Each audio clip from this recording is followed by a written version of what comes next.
Meaning of don't know. Don't know.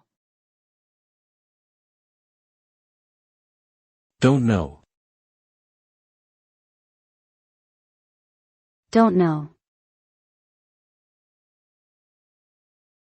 Don't know. Don't know refers to a state of uncertainty or lack of knowledge about a particular topic or situation. It can indicate a willingness to learn or a need for more information.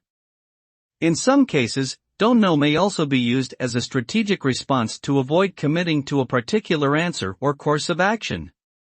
This term can be applied to various contexts such as academics, research, decision-making, and interpersonal communication.